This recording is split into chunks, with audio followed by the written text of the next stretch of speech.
Trump just threw a level 10 tantrum over his son's latest corruption scandal. It seems that despite his lack of a law degree and a demonstrated disdain for actually believing in the rule of law, President Trump would really prefer to be holding the position of Attorney General. What other conclusion can be drawn from what appears to be one of his longest tweet storms ever this morning? If Trump's paranoia and the intensity of his backlash are directly related to the level of pressure he feels from the encroaching investigation by Special Counsel Robert Mueller, then the plethora of developments of the last week has put Trump in an explosive MT Kilauea mode. Typically for the president's Spring 2018 collection of tweets, the subjects covered in today's cascade of molten verbal detritus were primarily the crooked media, his litany of collusion denials, attacks on crooked Hillary Clinton, former FBI Deputy Director Andrew McCabe, witch hunts, and various other Democratic what-about-isms that he conjures up to distract from his own mountain of misdeeds. Well, it's hard to argue with Trump's first sentence here, although the reasons for seeing the ridiculousness of the situation are likely quite different for the president and the rest of us.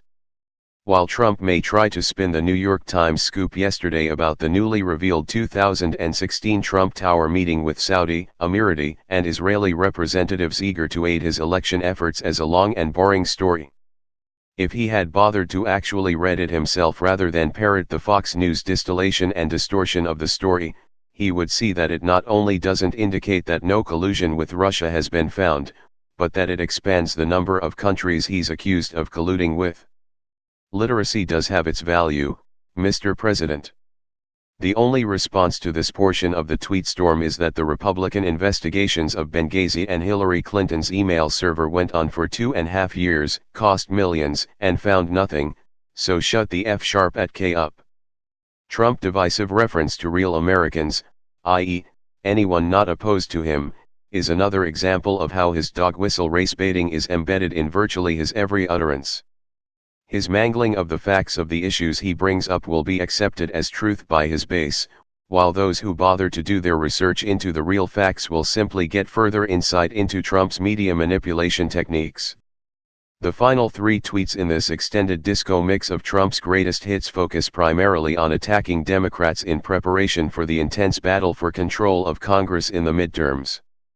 Trump starts by again falsely asserting that the witch hunt has given up on Russia, before setting up the what-about-isms that he hopes will prevent a Democratic victory in the midterms that could be the prelude to his impeachment. Clearly, Trump appears like he wants to be prosecuting these matters himself in a court of law, rather than merely appealing to the court of public opinion on social media.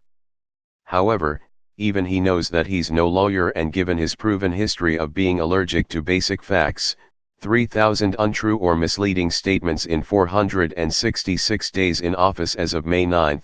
according to CNN, or 6.5 lies per day, his credibility with those who haven't drunk his Kool-Aid is in tatters.